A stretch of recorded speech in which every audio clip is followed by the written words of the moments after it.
Department of comparative religion اور faculty ہے اصول الدین انٹرنیشنل اسلامک یونیورسٹی. السلام علیکم ورحمۃ اللہ وبرکاتہ. وعلیکم السلام ورحمۃ اللہ. میں آپ سے تیمیہ پوچھنا چاہوں گی کہ فحاشی ایک ہمارے لیے بہت بڑا چیلنج بن چکا ہے اور پیار محبت کے نام پہ کہاں سے کہاں تک سلسلہ جا چکا ہے, تو فحاشی کو آپ کیسے ڈیفائن کریں گی؟ اچھا, فحاشی کا لفظ چونکہ عربی زبان سے ہمارے ہاں استعمال ہوتا ہے تو میں اس کے لیے عربی زبان ہی کی طرف رجوع کروں گی کہ جب ہم عربی میں فحاشی اور فحاشہ کا لفظ دیکھتے ہیں تو اس کے معنی میں ہر وہ بری چیز آتی ہے جس کو ایک کامن سینس برائی ڈکلیئر کرتی ہے, ہر وہ قول یا فعل جس کو ایک عام انسان یا ہماری کامن سینس یا کامن پرسیپشن آف ایتھکس غلط سمجھتی ہے. اور کوئی بھی انسان یہ پسند نہیں کرتا کہ اس کو سب کے سامنے کیا جائے. وہ زبان کے استعمال سے کی جانے والی کوئی برائی ہو سکتی ہے, جس طرح جھوٹ بولنا, خواہ وہ مسلم ہو نان مسلم ہو کسی بھی لیول کا ہو, لیکن اگر وہ انسان اپنی فطرت پر قائم ہے تو وہ جھوٹ کو ایک برائی سمجھتا ہے. اسی طرح ہاتھ اور پیر سے انجام دیے جانے والے وہ برائیاں یا ایسے افعال جو کسی کے سامنے کرنا پسند نہیں کرتا, جس طرح چوری کرنا ہے, گالم گلوچ کرنا ہے, لڑائی جھگڑا کرنا ہے, وہ پسند نہیں کیے جاتے. یہ سب فحاشی کے زمرے میں داخل ہوتے ہیں. اور پھر اس سے آگے بڑھ کے کہ ہم میں جو شریعت نے اوامر و نواہی دیے ہیں کہ جہاں شریعت نے ہمیں مخصوص کیا ہے کہ یہ کام نہیں کرنا یا یہ کام کرنا ہے, اگر اس کی کوئی خلاف ورزی کر رہا ہو تو وہ فحاشی کا ایک بڑا درجہ ہو جاتا ہے. کہ مثلا جس ہمیں سطر ڈھانپنے کا حکم دیا اور اگر ہم سطر کو نہیں ڈھانپتے وہ ایک فحاشی کے زمرے میں جانے والی چیز ہے. تو اسی طرح سے ٹھیک ہے. تو آج کل کے دور میں آپ کو کیا لگتا ہے کہ کون سی فحاشی کے اشکال جو ہیں ہمیں بہت زیادہ اپنی سوسائٹی میں نظر آتی ہیں؟ اچھا, جب اس کے ذرا لارجر اسپیکٹ میں دیکھیں تو ہم یوں لگتا ہے کہ ہماری سوسائٹی اپنی اصل سے بہت دور جا رہی ہے مختلف اسپیکٹس میں. زبان کے استعمال میں ہم بہت لوز ہو چکے ہیں. ہم نہیں خیال کرتے کہ ہمیں کیسی زبان بولنی چاہیے. وہ زبان جو نبی صلی اللہ علیہ وسلم نے ہمیں سکھایا کہ اپنی زبان اور شرمگاہ دو چیزوں کی حفاظت کرو. اگر تم مجھے ان کی ضمانت دیتے ہو تو میں تمہیں جنت کی ضمانت دیتا ہوں. کہ وہ چیز جو تمہارے دو دانتوں کے درمیان ہے اور وہ چیز جو تمہاری دو ٹانگوں کے درمیان ہے. مجھے اس اسپیکٹ سے لگ رہا تھا کہ فحاشی کو ہم اس سے ریلیٹ کر کے دیکھیں تو ہم بے اعتدالی بھی انہی جگہوں میں کرتے ہیں. ہم زبان کے استعمال میں اپنے معاشرے میں بہت لاپرواہ واقعہ ہوئے ہیں کہ ہم نہیں سوچتے کہ ہم کسی کی دل آزاری کر رہے ہیں, ہم کسی کا دل دکھا رہے ہیں, یا ہم کوئی غلط بات منہ سے نکال رہے ہیں, جھوٹ بول رہے ہیں, بددیانتی کی بات کر رہے ہیں, غلط بیانی کر رہے ہیں, یا گالم گلوچ لڑائی جھگڑا سب کچھ. آپ دیکھیں کہ حرام محبتوں میں بھی یہ ایلیمنٹس بہت زیادہ ہوتے ہیں کہ وہی بات ہے کہ جھوٹ بھی بولا جا رہا ہے, گالم گلوچ ہو رہی ہے, اور اس طرح کے جو بہت سارے ایلیمنٹس آتے ہیں. اور حلال محبتوں میں بھی ہم اسی طرح لوگوں کا دل توڑتے ہیں جہاں پہ جھوٹ بول رہے ہیں اور بد زبانی کر رہے ہیں, وعدہ خلافی کر. جی بالکل, وعدہ خلافی بھی ہو رہی ہے. تو نماز کا فحاشی کے ساتھ کیا لنک آتا ہے جو ہمیں قرآن میں پتہ چلتا ہے؟ قرآن میں 21ویں پارے کے آغاز ہی میں اللہ تعالیٰ نے فرمایا ہے کہ اتلو ما اوحی الیک من الکتاب واقم الصلاۃ, اور پھر ادھر فرمایا کہ ان الصلاۃ تنہی عن الفحشاء والمنکر, کہ اللہ نے حکم دیا انسان مومنین کو کہ وہ تلاوت کریں اس کتاب کی جو ان کی طرف بھیجی گئی ہے اور نماز کو قائم کریں. اور پھر اس نماز کی یہ صفت بیان کی کہ یہ نماز فحشاء اور منکر دو چیزوں سے روکتی ہے, فحاشی بے حیائی کے کاموں سے اور منکرات برائیوں سے روکتی ہے. تو فحاشی کا مفہوم تو جیسے میں نے پہلے بھی بتایا کہ ہر وہ چیز چاہے وہ زبان سے کہی جائے یا فعل سے کی جائے جس کو عقل سلیم گوارا نہیں کرتی, اور منکر اس سے بھی زیادہ اسپیسیفک ہے کہ جس کو شریعت نے منع کر دیا ہے وہ برائیاں کرنا. تو نماز کی یہ خاصیت ہے کہ وہ ان کو روکتی ہے. ٹھیک ہے. یا دوسرا معنی یہ ہو سکتا ہے کہ نماز ایسی ہونی چاہیے کہ وہ فحاشی اور منکر سے روکے. لیکن یہاں بڑی ایک سبلائم سا وہ ہمیں محسوس ہوتا ہے کہ قرآن مجید میں سورہ عنکبوت میں جس آرڈر میں یہ اللہ تعالیٰ بیان کر رہے ہیں کہ نماز کیسے ان چیزوں سے روکتی ہے. تلاوت کتاب کے ساتھ اقامت صلاۃ کا کہا گیا, اور صلاۃ ایک خاص عبادت کا نام ہے جو اسلام میں اللہ تعالیٰ نے ہر مرد اور عورت پر فرض کی ہے. تو اس نماز کی اپنے اندر یہ تاثیر ہے کہ اگر کوئی اس کو قائم کرتا ہے, کیونکہ اقام الصلاۃ کا ہے, اقیم الصلاۃ کا ہے کہ اس کو قائم کیا جائے, تو اگر کوئی اس کو قائم کرتا ہے تو ایسی نماز اس کو فحاشی سے بھی روکتی ہے اور منکرات سے بھی روکتی ہے. اب یہاں یہ سوال پیدا ہوتا ہے کہ اقامت صلاۃ کا کیا معنی ہے. تو اقامت صلاۃ کو میں آپ سے یہی پوچھنا چاہ رہی تھی کہ جیسے نماز ہم کہتے ہیں کہ وہ فحاشی اور بے حیائی سے روکتی ہے, لیکن ہمیں بہت سے نمازی نظر آتے ہیں جو کہ گالی بھی دے دیتے ہیں، فحاشی کی اور اشکال میں یا منکرات میں بھی وہ انوالوڈ ہوتے ہیں. تو مطلب یہ کہ اس میں یہ ہمیں کیوں پھر ڈسپیرٹی نظر آتی ہے. اور بہت سے لوگ اسی وجہ سے پٹ آف بھی ہوتے ہیں. وہ کہتے ہیں ہمارا نماز پڑھنے کو دل چاہتا ہے لیکن ہم نے ایسے ایسے نمازی دیکھے ہیں اس لیے ہم نماز کی طرف نہیں آتے. اچھا، میں تو اس چیز کو دو طرح سے سمجھتی ہوں کہ ایک یہ کہ نماز میں فی الواقع یہ تاثیر ہے کہ اگر کوئی اس کو قائم کرتا ہے تو وہ اس کو برائی اور فحاشی سے روکتی ہے، یعنی کہ یا پڑھنا یہ نہیں ہے، نماز قائم کو کرنا ہونا ہے. چاہیے ایسا. ٹھیک تو ہے. یہ دونوں ہی معنی اس میں استعمال ہوتے ہیں. تو پڑھنے میں اور قائم کرنے میں کیا فرق ہوگا؟ ہاں، یہ بہت اہم بات ہے کیونکہ ہم عام طور پہ عقیم صلاۃ کا ترجمہ کر دیتے ہیں کہ نماز پڑھیں، اور نماز پڑھنے کے مطلب بس کھڑے ہوں اور رکوع سجدے کر کے فارغ ہوں. یعنی کہ آپ پڑھ رہے ہیں نماز اور سوچ کچھ اور رہے ہیں. جی، لیکن اقامت صلاۃ کا مفہوم اس سے بہت زیادہ ہے. اقامت کا لفظی معنی بھی یہ ہے کہ سیدھے کھڑے ہو جانا، اپ رائٹ ہولڈنگ کسی چیز کی کرنا. تو اس میں سب سے پہلی بات تو یہ ہے کہ نماز کی پابندی کرنا، پابندی کے ساتھ اس کو ادا کرنا، اور پھر اس کے بعد اس سے بڑھ کے کہ اس کی جو ظاہری اور باطنی آداب ہیں ان سب کا خیال رکھتے ہوئے کرنا. تو اس کو بھی اگر تھوڑا سا ہم دیکھیں تو نماز کا ظاہر شروع ہوتا ہے وضو کے اہتمام سے. تو جو شخص وضو کا آغاز کرتا ہے وہاں سے ہی وہ فحاشی کا روک اس کا لمیٹڈ ہونا شروع ہو جاتی ہے کہ وہ ہاتھ اور پیر دھوتا ہے، وہ اپنے جسم کی آلودگی اور گندگی کو اور وہ سب اعضاء اور جوارح جو آگے بڑھ کے فحاشی کے کام میں استعمال ہوتے ہیں ان سب کو غسل دیتا ہے، دھوتا ہے، پاک کرتا ہے، اپنے دل میں کچھ نیت کرتا ہے. تو یہ وہ عمل ہے جو اس کو آہستہ آہستہ روکنا شروع کرتا ہے. پورا پروسیس ہے. یہ نہیں ہے کہ آپ نے زوم سپیڈ سے نماز پڑھی اور آپ پھر اپنے کاموں میں جو ہے وہ بزی ہو گئے.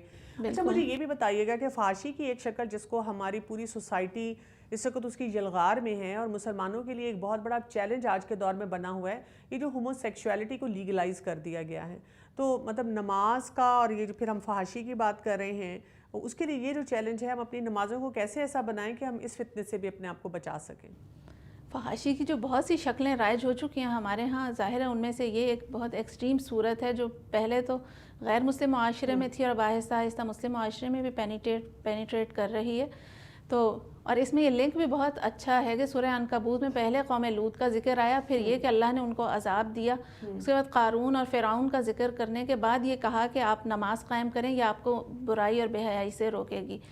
تو اس کا یہ مطلب ہے کہ اللہ نے نماز میں یہ تاثیر رکھی ہے کہ بے حیائی کے جو کھلے اور چھپے کام ہیں، خواہ وہ ہومو سیکشولیٹی کی طرح کے کام ہو جس کو کوئی انسان تو کیا جانور تک کے لیے بھی ایک فطری کام نہیں قرار دیا جاتا، اور دوسری طرف مالی کرپشن کے جیسے قارون کے وہ معاملات ہیں، یا فرعون نے جو اس نے اپنی پاور کا مس یوز کیا، ان سب چیزوں سے انسان کو روکنے والی چیز نماز ہے. اس میں ایک بات یہ ہے کہ نماز کے اندر یہ چیز ہے کہ وہ انسان میں صبر اور برداشت پیدا کرتی ہے. برداشت اور صبر مطلب یہ کہ اپنے آپ کو روکنے کا، اور تہذیب نفس کا نام ہے کہ اپنے آپ کو ٹیم کس طرح سے کرنا ہے، اپنے ان فیکلٹیز کو جو اگر الٹرا اور اوور اس میں چلی جائیں تو وہ ہمیں غلط کاموں کی طرف لے جاتی ہیں، اس کو روکنا کیسے ہے.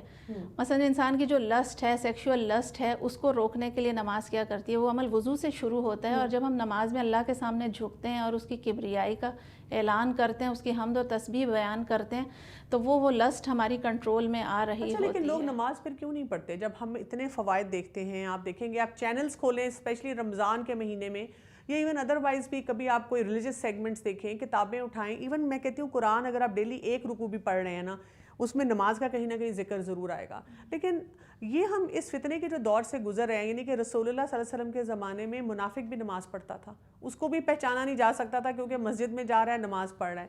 لیکن یہ کیوں اب ہم اس ایسے مسائل میں گھرے ہوئے ہیں کہ ہم کہتے ہیں کہ میرا دل صاف ہے، مجھے نماز کی ضرورت نہیں ہے؟ لوگ نماز کیوں نہیں پڑھتے؟ اچھا، اس میں ایک فیکٹر تو ہمارے اپنے اندر ہوتا ہے کہ ہمارا وہ ول پاور اتنی اسٹرانگ نہیں ہوتی کہ ہمیں معلوم بھی ہوتا ہے کہ ایک کام کرنا چاہیے اور ہم نہیں کرتے. ہمیں معلوم ہے کہ ہمیں لا انفورس کرنا ہے اپنی لائف پہ، سرخ اشارہ نہیں توڑنا، لیکن ہم توڑتے ہیں، اس سے کہ ہم اس کو کوئی اہمیت نہیں دے رہے. اور دوسری چیز اس کی یہ ہے کہ ایک جو کلچر ہوتا ہے نماز کا کلچر، یا ایک ماڈرن سوسائٹی کا کلچر، کہ اٹھنے بیٹھنے میں اور سوشل پریشر ایسا ہوتا ہے کہ کچھ چیزیں آپ کرتے ہیں اور کچھ چیزیں نہیں کرتے. اس کا ہم نے بہت دیکھا ہے اپنے ارد گرد کے. مثلاً اگر کسی ایسی انوائرمنٹ میں لوگ بیٹھے ہیں جہاں سب اٹھ کے نماز پڑھیں، تو جو نہیں بھی عادت میں پڑھتے وہ بھی اٹھ کے پڑھ لیتے ہیں. مگر اگر اس کے برعکس ہو تو جو پڑھنے والے ہوتے ہیں وہ بھی کہتے ہیں اب میں کیسے اٹھ کے پڑھوں، کوئی بھی نہیں اٹھ رہا. تو یہ جس کو ہم کہتے ہیں کہ اپنا معاشرہ یا اپنا ایک سوشلائزیشن بھی ایسی کرنی چاہیے کہ وہاں سب نماز پڑھنے والے ہوں. تو یہ دونوں طرح سے ہی بچوں کو کیسے نماز پہ لگایا جائے؟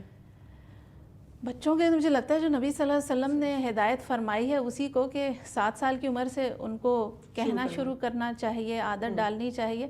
اور بچوں کے حوالے سے ایک چیز یہ ہے کہ بچے بلائنڈ امیٹیٹرز ہوتے ہیں، وہ اپنے ارد گرد کی باتوں کو فالو کرتے ہیں. اگر گھر میں نماز پڑھی جا رہی ہے، ان کے بڑے نماز پڑھ رہے ہیں، ان کی ٹیچرز نماز پڑھ رہی ہیں، تو بچے آپ اس چیز کی طرف مائل ہوتے ہیں. اچھا، لیکن ایک یہ بھی سین ہوتا ہے کہ ماں باپ نے بچپن میں بچوں کو نماز سکھائی اور اب وہ بڑے ہو گئے ہیں، اب انہوں نے نماز چھوڑ دی پڑھنی، ٹین ایج میں آ گئے ہیں، کالج یونیورسٹی جا رہے ہیں، اب نہیں پڑھ رہے. ماں باپ دکھی بھی ہیں، ماں باپ پڑھ بھی رہے ہیں لیکن بچے نہیں پڑھ رہے. یہ سچویشن کیوں کریٹ ہو جاتی ہے؟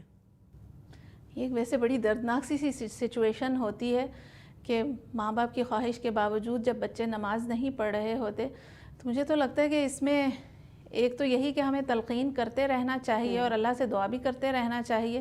وہ چیز اولاد کے حق میں تو انشاءاللہ قبول ہوتی ہی ہے. اور دوسرا کہ انسان اپنی فطرت میں نیک ہی ہوتا ہے اور کچھ پتہ نہیں ہوتا کہ کب کون سی چیز اس کی کایا پلٹ کر دے اور وہ دوبارہ اس کی طرف آ جائے. تو اور ان کہنے کے علاوہ تذکیر کا جو پہلو ہے کہ نماز کو بھی ذکر کہا گیا کہ وہ بار بار ری انفورس کرتی ہے اللہ سے تعلق کو، اسی لیے وہ ہمارے لیے ایک روک بن جاتی ہے برائیوں کے معاملے میں کہ اگر ہم نہیں بھی کر رہے تو اس کا امکان ہے کہ کبھی وہ ہمیں روک کے واپس ٹریک پہ لے آئے. اچھا، فحاشی کی جیسے آپ نے اتنی شکلیں بتائی ہیں نا، تو ہم بہت انسینسٹیو ہو جاتے ہیں. دیکھیں نا، ہر دوسرا انسان جھوٹ بول رہا ہے، ہر دوسرا انسان لوز ٹاک کر رہا ہے. اور پھر وہی بات ہے، لباس کی شکل میں دیکھ لیں، باقی معاملات کی شکل میں دیکھ لیں. مطلب امیجن نہیں کیا جا سکتا. میرے ساتھ پرسنلی ایک دفعہ ہوا کہ میں جا رہی تھی ڈرائیو کر کے اور غلطی سے میری گاڑی لگی کسی کو. تو میں پہلے وہی بات ہے، شیطان کہتا ہے چلی جاؤ، پھر میں نے کہا نہیں رکنا چاہیے. میں رکی، میں اتری، میں نے افسوس کیا، سوری بولا.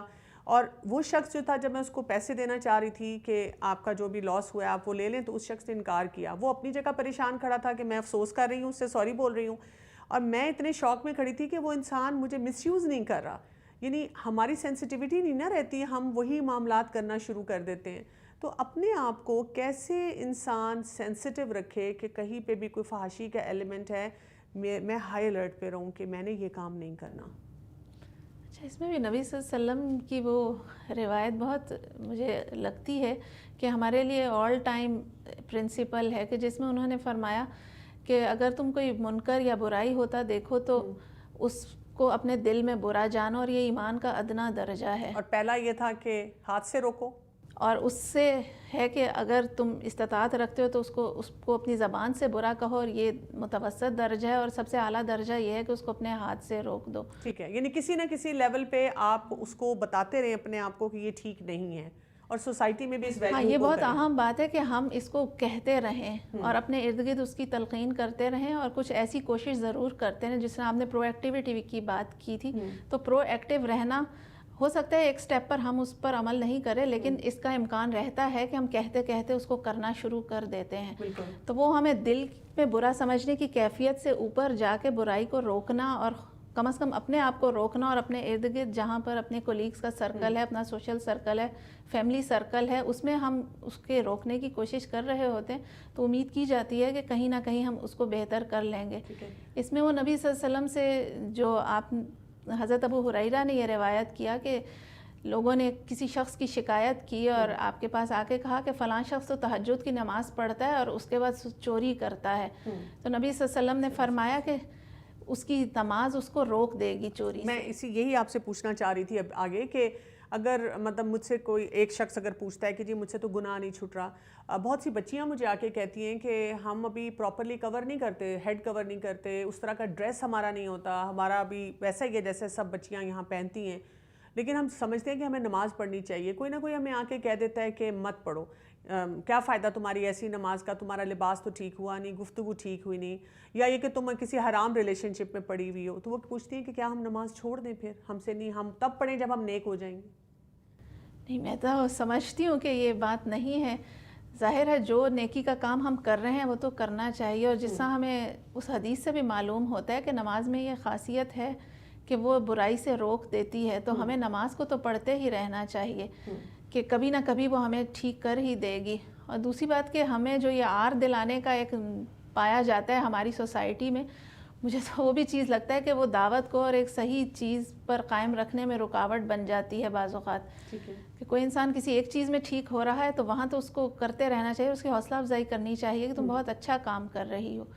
اور نماز کا ایک اور پہلو جو بہت اہم لگتا ہے وہ یہ کہ نماز کا کانسیپٹ ہر ریلیجن میں موجود ہوتا ہے، یعنی نماز جو بندے اور اللہ کا تعلق ہے، خالق اور مخلوق کا تعلق ہے، وہ تعلق کو ہر مذہب نے کسی نہ کسی شکل میں باقی رکھا۔ جب ہم بدھزم کو دیکھتے ہیں تو وہاں ایک ایکسٹریم شکل موجود ہے کہ نیگیشن آف سیلف کی، اور پھر اس کے بعد خالق سے یا جو بھی ہے اس سے تعلق کی۔ اور ہم دیکھتے ہیں کہ بدھزم میں ہی اخلاقیات پہ بہت زیادہ زور دیا جاتا ہے، اور فحاشی سے رکنے پر، شراب نوشی سے رکنے پر، اور مطلب جو بھی ان کا وہ ہے۔ تو مجھے یہ لگ رہا تھا کہ جب ان مذاہب میں بھی اتنی اہمیت دی جا رہی ہے اس ریلیشن شپ کو، میڈیٹیشن اور اس طرح کے فوکس پہ بہت بات ہوتی ہے۔ جزاک اللہ، بہت بہت شکریہ آپ کا۔ تو ناظرین، نماز ایک ایسی چیز ہے جو ہمیں آج کے دور کے اس طرح کے فتنے جو کہ پیار محبت، اور اسپیشلی ایسی پیار محبت جس میں ہمارے اندر بیلنس نہیں رہتا اور ہم حرام کی طرف چلے جاتے ہیں، ہمارے ان جھکاؤ کو ایک بیلنس میں لانے کے لیے بہت ضروری ہے۔ تو اپنی نمازوں پہ خاص توجہ دیجیے۔ آپ کا سوال اور ہمارا جواب۔ اس وقت ہمارے پاس سوال آیا ہے، وہ کہتی ہیں کہ 6 ماہ پہلے میں نے اپنی تعلیم مکمل کرنے کے بعد نوکری شروع کی۔ میں ایک متوسط گھرانے سے تعلق رکھتی ہوں اور بہت زیادہ ہنسی مذاق مجھے پسند نہیں۔ مسئلہ یہ ہے کہ باس بار بار اپنے کیبن میں بلاتے ہیں، کام کوئی خاص نہیں ہوتا مگر کبھی چائے کبھی کافی آفر کرتے ہیں، 2 مہینے باتیں کرتے ہیں۔ پھر اپنے کولیگز کے پاس بیٹھتی ہوں تو وہ ہر وقت کسی نہ کسی لڑکے کو ڈسکس کر رہی ہوتی ہیں۔ دفتر میں مرد حضرات بھی سمجھتے ہیں کہ بات چیت کرنے میں کوئی حرج نہیں ہے۔ جاب کرنا میری مجبوری ہے، میں کیسے اپنے آپ کو محفوظ رکھوں؟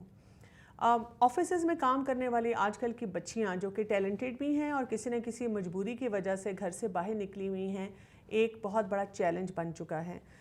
پہلی بات تو میں سب بچیوں کو یہ کہوں گی کہ جب آپ اپنی کیریئر چوائسز کریں تو پلیز اپنے لیے کلیئرٹی رکھیں۔ کسی ایسی جگہ پر جہاں پر آپ کو ایسے فتنے ہیں وہاں نہ ڈالیں۔ آج کل ہمیں کئی آفیسز ایسے نظر آ جاتے ہیں جہاں صرف خواتین ہیں، یا ایسا ماحول ہے جہاں پر آپ اپنے آپ کو تسلی سے بیٹھ کے کام پہ لگا سکتے ہیں۔ دوسری بات یہ کہ آپ یہ ضرور دیکھیں کہ آپ کہیں پر بھی کام کر رہے ہوں، آپ اللہ کی حدود کو کراس نہ کریں۔ گفتگو، لباس اور اسی طرح انٹریکشن، نو میٹر کہ سب لوگ جو کچھ بھی کر رہے ہوں آپ کے آفس میں، آپ نے اپنے آپ کو بہت کلیئرٹی کے ساتھ ٹھیک رکھنا ہے۔ پھر اسی طرح سے آپ نے یہ بھی دیکھنا ہے کہ اگر آپ کو کوئی ای میل کرنی ہے، کوئی آپ کا واٹس ایپ گروپ ہے، کوئی اسنیپ چیٹ ہے، ٹویٹر ہے، اور آپ کو آفس کے کاموں میں کسی میل کے ساتھ انوالو ہونا ہے، تو پلیز وہاں پر آپ اپنے کسی بھی محرم کو ساتھ رکھیں۔ یعنی آپ کی میل میں سی آپ کے والد، بھائی، شوہر کسی کو جانی چاہیے تاکہ آپ کے لیے مسائل کم آگے آئیں۔ کوئی میٹنگ اکیلی نہ کریں۔ آپ پہلے سے آفس میں ان کو بتا دیں کہ میٹنگ کے لیے میں آپ سے درخواست کروں گی کہ کوئی نہ کوئی اور تھرڈ شخص بھی وہاں پر موجود ہو۔ اسی طرح ایک اور چیز بھی یاد رکھیں، جب ہم کہتے ہیں کہ ہماری دنیا کی بہت بڑی مجبوری ہے، ہم کبھی بھی یہ نہ بھولیں کہ رازق اللہ سبحانہ و تعالیٰ ہے۔ اور آپ دیکھیں کہ اللہ تعالیٰ نے آج کے دور میں ہمیں کتنے اور ایسے راستے دیے ہیں جس یہاں سے ہم، اگر ہمارے پاس کوئی فائنینشیل چیلنج ہے تو ہم اس پہ بھی کام کر سکتے ہیں۔ کتنی ایسی فیلڈز ہیں جس میں لوگ آن لائن کام کر رہے ہیں، تاکہ آپ کی ایسی انٹریکشن ہو ہی نہ، یا آپ کو ایسا جو چیلنج ہو آپ اس کو آسانی سے ڈیل کر سکیں۔ اسی طرح ہم دیکھتے ہیں کہ خواتین گھروں میں رہ کر اپنے پارلرز رن کر رہی ہیں، اپنے بوٹیکس رن کر رہی ہیں، اور اس قسم کے بہت سے کامیاب بزنس کر رہی ہیں۔ انٹرپرینورشپ کے جو کانسیپٹ نے خواتین کو بہت سی ایسی چیزیں جو ہیں وہ سکھا دی ہیں۔ تو یہ تمام چیزیں ہیں جو آج کے دور کے جب چیلنجز ہیں تو اس میں ہمارے پاس بہت سی ایسے اینگلز یا ایسی چیزیں ہیں جن کے ذریعے ہم سوچ سکتے ہیں اور اپنے لیے بہت سی آسانیاں بھی لا سکتے ہیں۔ تو یہ تھا ہمارا سوال اور جواب، لیکن یہاں پہ ہمارا آج کا معاملہ اور آج کا سلسلہ ختم نہیں ہو رہا، بلکہ ہمارے ساتھ ایک بہت اسپیشل مہمان موجود ہیں ویڈیو بیپر پر، جو کہ کسی تعارف کے محتاج نہیں ہیں اور اسلامک آن لائن یونیورسٹی کے فاؤنڈر ہیں، اور جہاں سے بہت پوری دنیا میں اسٹوڈنٹس جو ہیں بہت سے ایسے کورسز کر کے مستفید ہو رہے ہیں۔ السلام علیکم ورحمۃ اللہ وبرکاتہ۔ Sheikh, I would like to ask you that it's a human nature to be caught up in the love of sin, and that is why many a times we have haram interactions because we have craving for this love, and we look up to all those places where we can find love. So when it comes to love of Allah subhanahu wa ta'ala, this is a big challenge for us. and Allah has to be more beloved to us than all the unseen loves. How do we work around our faith on unseen? Well, we are created in a material world, and it is natural for us to be most attached to what is visible, what we can hear, see, touch, smell, feel. It's natural for us to have these greater attachments. We come into the world as a child, and it's a physical world around us. And all of our experiences tend to be focused in the material world. And it's really only religious guidance which is going to develop in that child a spiritual sense. Or when the child grows up, even though he or she may come from a secular background, a non-religious background, that their experiences might cause them to reflect and to think that there must be more to this world than just the material which we live in the midst of. So it may be this way or that way. For us as Muslims, that consciousness of the world beyond this material world should be a part of our religious upbringing, our upbringing within a Muslim or Islamic context. So we have to develop a love of Allah, even though we can't see Him. And this should be worked on from an early age.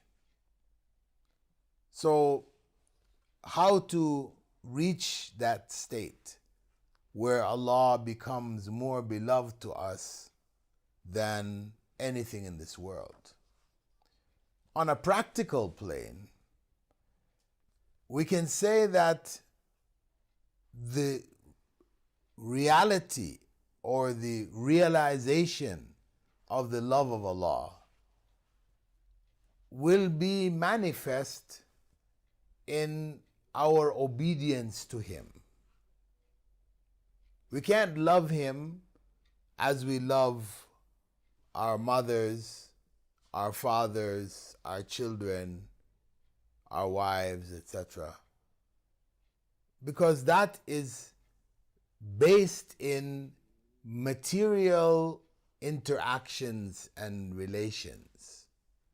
But in the case of Allah subhanahu wa ta'ala, that love should be manifest in how we relate to His commands.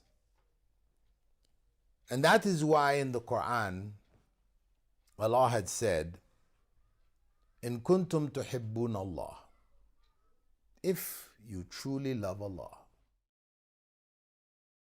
"fattabi'uni yuhbibkum Allah," follow me, not me, but Prophet Muhammad ﷺ, who is conveying these words of Allah. Follow me and Allah will love you.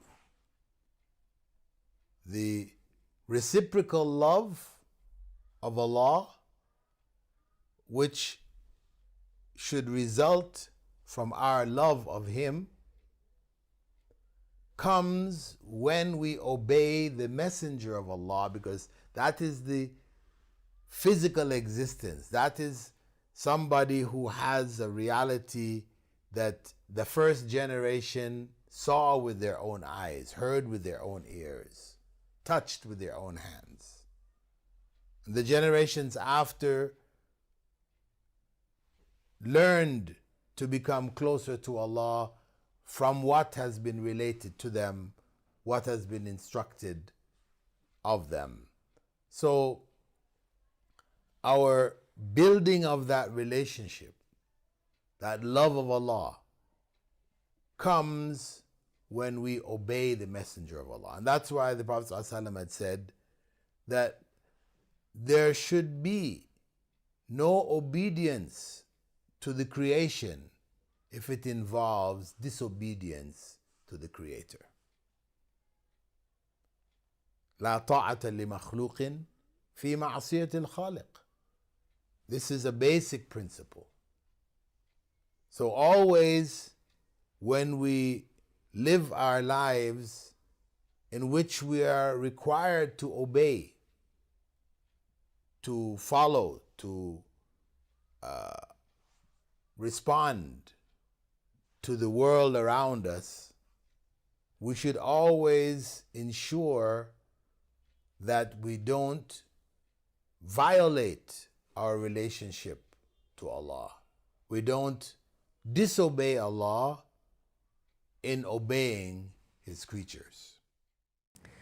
Sheikh, I would also like to ask you that our youth lacks role models, and what practical tips you can give to the parents, teachers, and who can mentor the youth of today so that they stay away from haram? Well, I would say that parents and teachers represent the educational environment in which the child grows up. And in this educational environment, he or she has to be presented with role models from the earliest of ages. Meaning that all of the subjects which we teach in school, children learn in school, all of these subjects should be put in an Islamic context, wherein role models are constantly being presented to the students.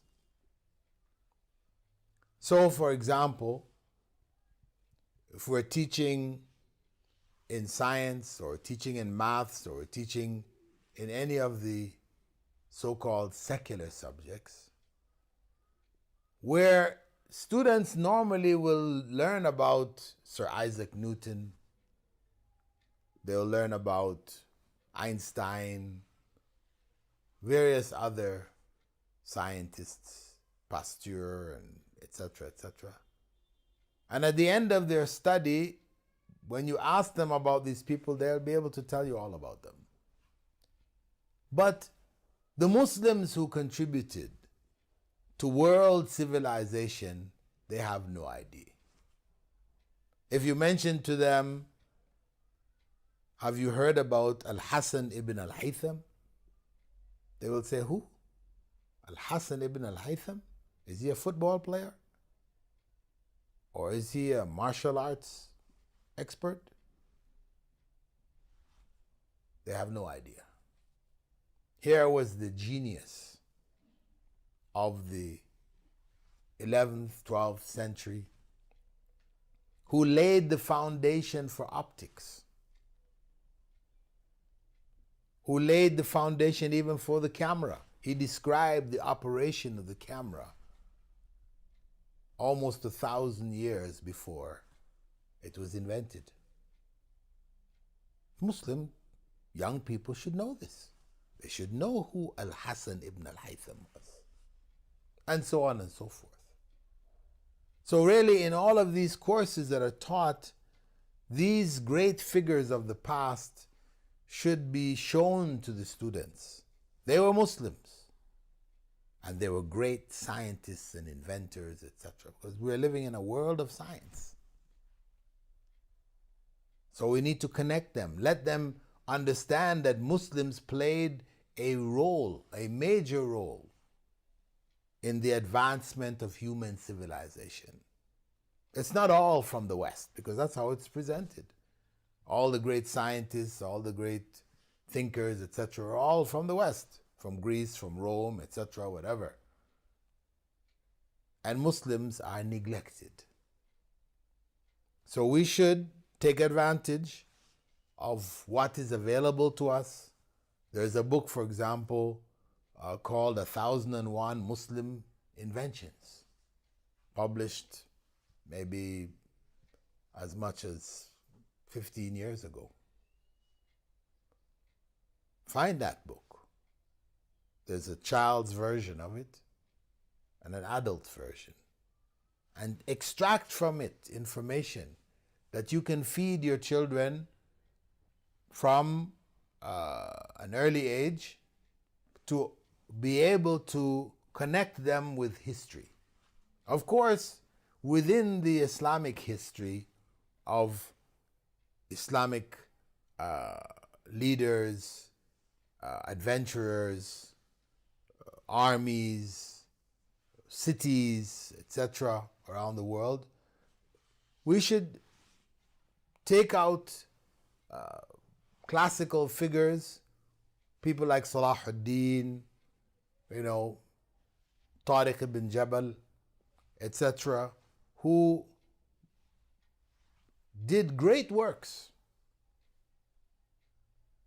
who defeated the Crusaders, who led the liberation of Spain and the setup of a Muslim state there, and so on and so forth. We should be educating our children about those who contributed in the past so that they can identify great individuals who stand out as role models for them, and they were Muslims. So in this way, we can develop this awareness of what Muslims have contributed and be motivated. The youth can be motivated to want to do likewise. Jazakallah khairan Sheikh, I'm really grateful to you for sparing time for our program.